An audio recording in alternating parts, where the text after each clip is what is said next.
Ada satu kaidah dalam ilmu usul fikih, semua kita tahu yang belajar di pesantren.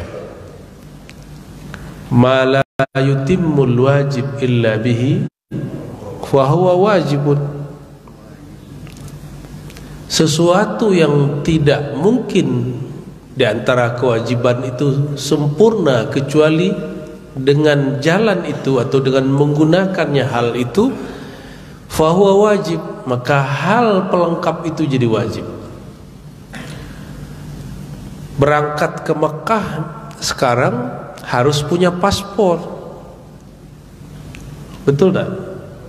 Apakah ada di zaman Rasulullah pakai paspor? Tidak ada. Maka sekarang menjadi wajib. Meskipun itu tidak wajib secara syar'i, tapi itu wajib menjadi alat. Salat sahkah tanpa wudu? Tapi apakah setiap wudu wajib salat? Kalau bapak ini wudu wajib salat tak? Tidak. Tapi kalau mau salat wajib. Al-aslu fil wudu mustahab. Pada dasarnya wudu itu mustahab, dianjurkan. Tapi jika dia ditempelkan kepada salat, jika seseorang tidak salat maka dia menjadi wajib. Saya mau tanya, mengenal Allah wajib atau tidak? Ma'rifatullah wajib? Zikir kepada Allah wajib atau sunat? Lebih banyak perintah zikir atau perintah solat? Solat itu sendiri untuk apa? Untuk zikir. Aqimis salata li dzikri, surat Thaha. Dirikanlah solat untuk berzikir. Dulu sewaktu kita kecil ada latihan solat, benar nggak? Tapi adakah kita yang berlatih zikir? Nggak ada. Oleh karena itu solat tidak pernah khusyuk, wajar, karena tidak pernah berlatih zikir. Padahal aqimis salata li dzikri, dari kecil kita hanya berlatih gerakan solat, gerakan fiilnya solat, baru fiil al-badani, fiil badan, belum fiil qalbi. Kapan kita hendak melatih kolbu untuk sholat? Jadi jawabannya sederhana. Kenapa saya belum khusyuk? Sederhana sekali.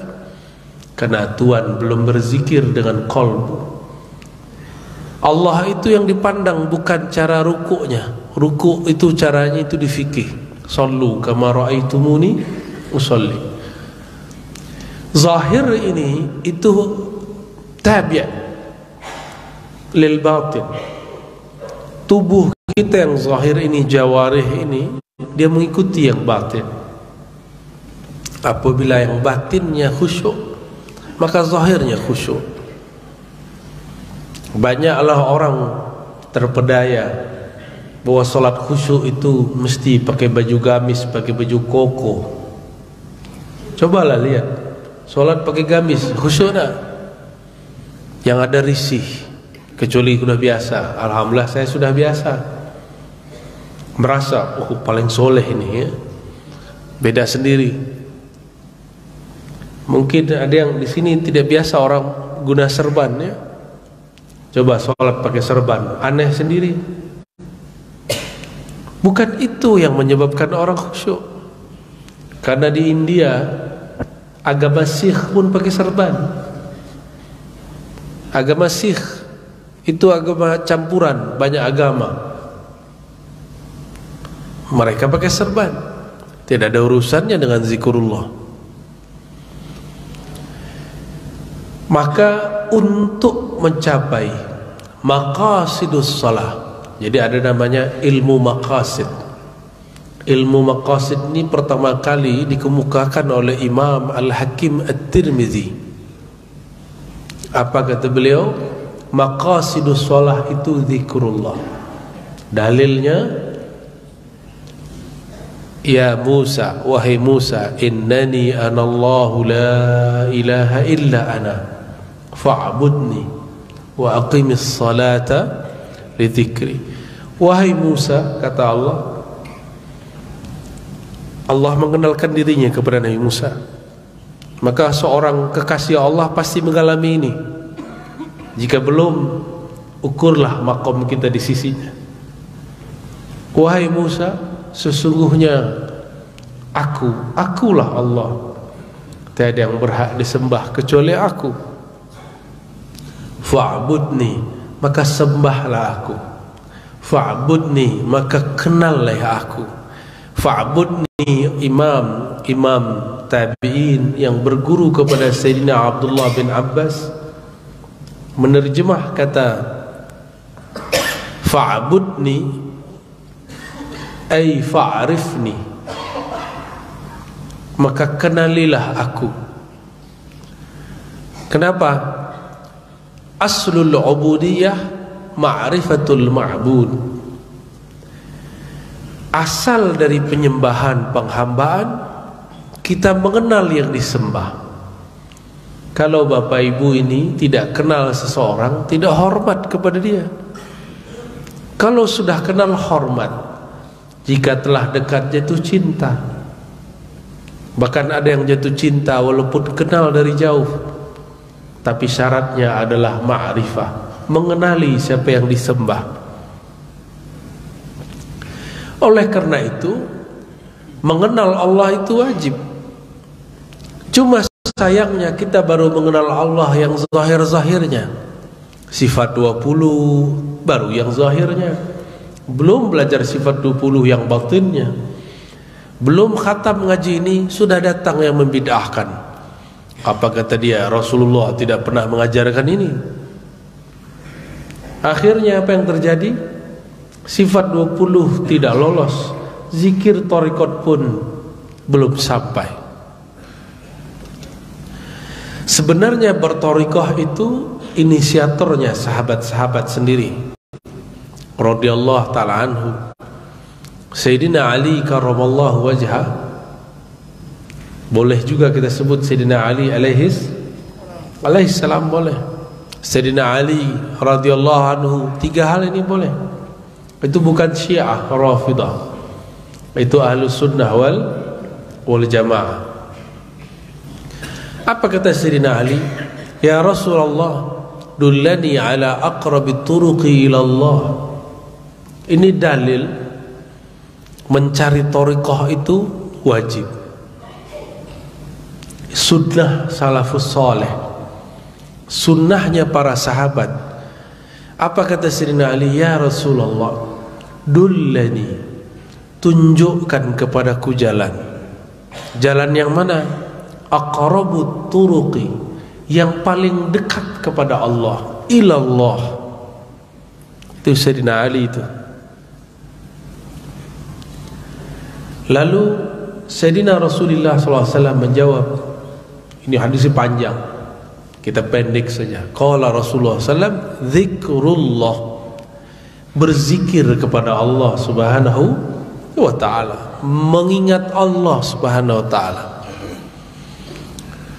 Jemaah yang mulakan Allah, Rasulullah hanya kasih umum. Dalam riwayat hadis-hadis musalsal inda ahli hadis dan ahli turuq sufiyah, disebutlah salah satu kaifiatnya.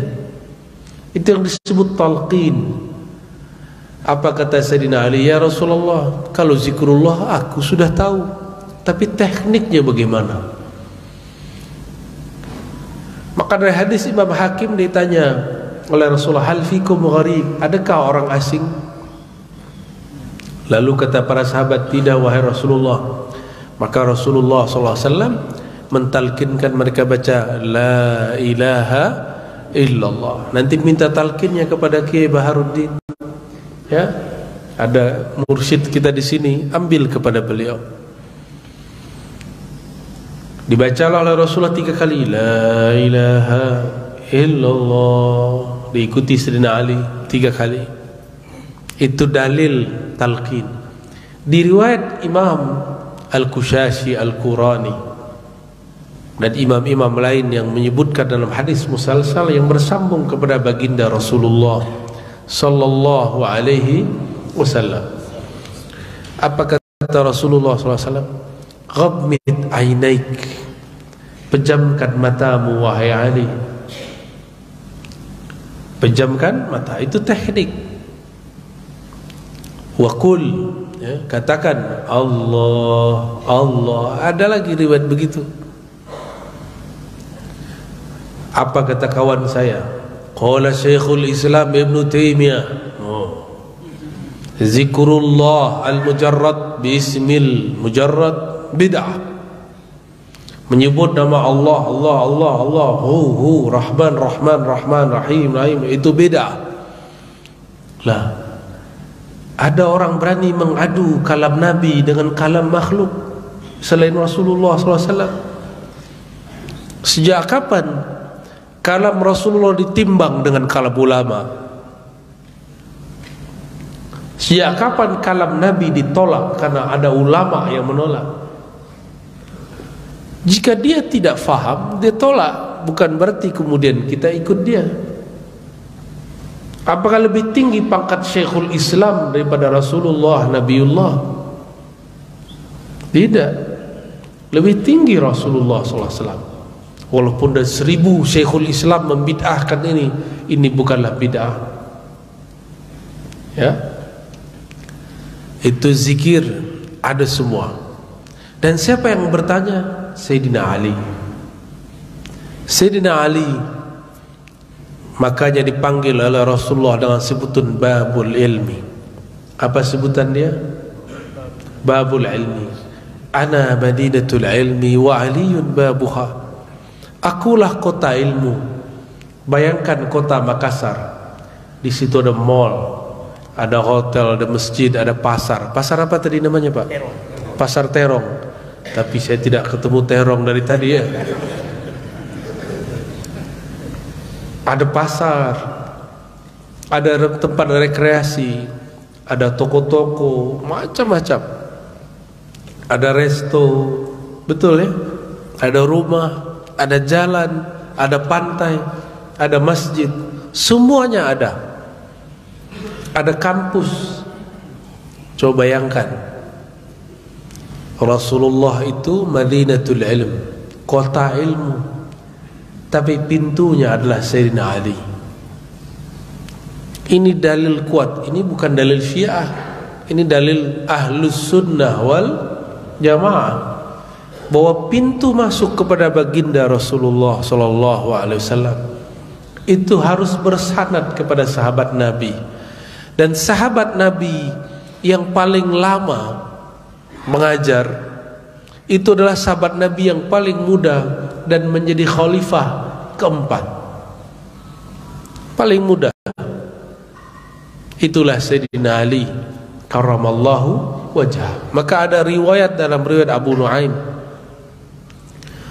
kullu sanadin inqata'a ila sanadi, semua sanad ilmu terputus kecuali sanadku. Kullu nasabin inqata'a ila nasabi, semua nasab terputus kecuali nasabku. Apa kata Sayyidina Abu Hanifah, Imam Hanafi kata kita, laula Ja'far lahalaka Nu'man ibn Thabit. Kalau bukanlah karena Ja'far, itu Ja'far as-Sadiq, anak dari Muhammad al-Baqir bin Ali Zainal Abidin bin Husain bin Ali karramallahu wajhah, lahalaka Nu'man.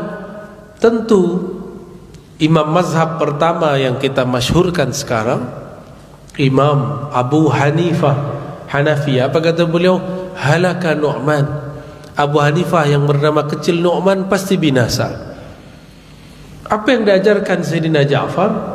Salah satunya zikir la ilaha illallah, Allah, dan salawat kepada Rasulullah sallallahu alaihi wasallam.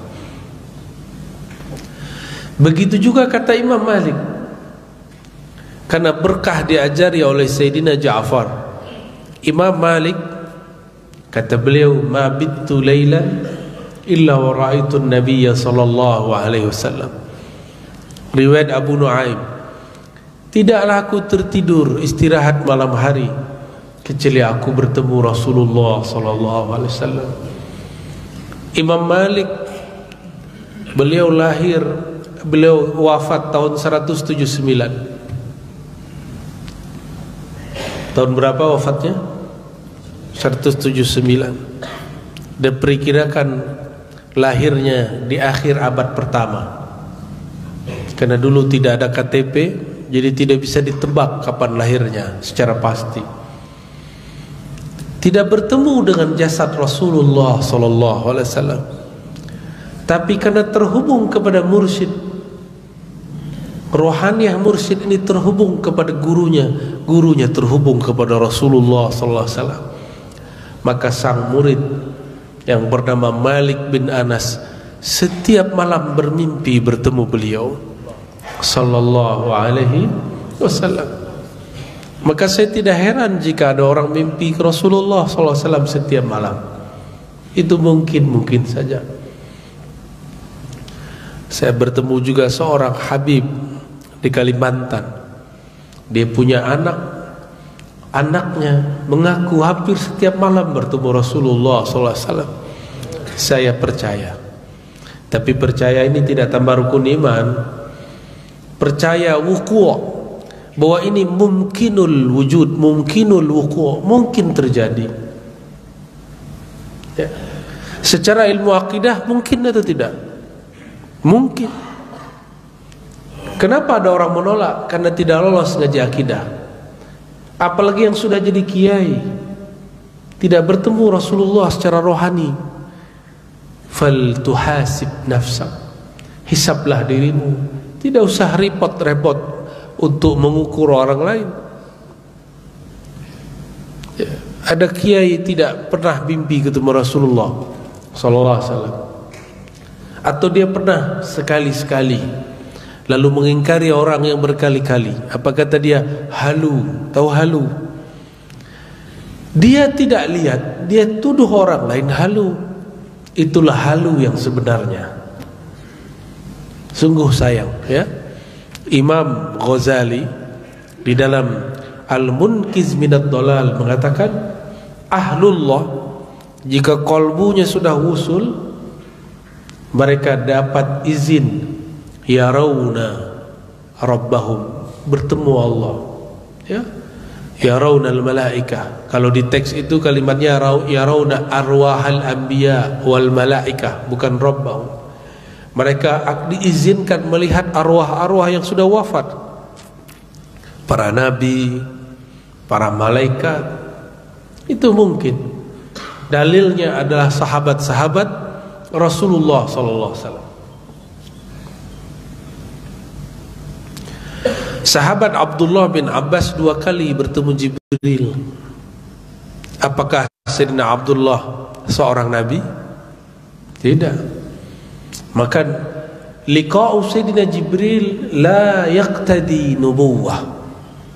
Pertemuan dengan Sayyidina Jibril bukan berarti nabi. Apakah Sayyidina Jibril tidak turun lagi? Masih turun. Tapi turunnya tidak bawa wahyu. Wahyu sudah selesai.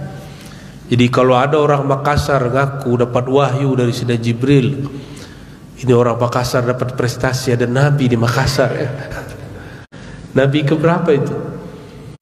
Di Jakarta sudah ada nabi ke-26, Ahmad Musordek. Di sini ada lagi? Hah? Ada lagi nabi ke-27.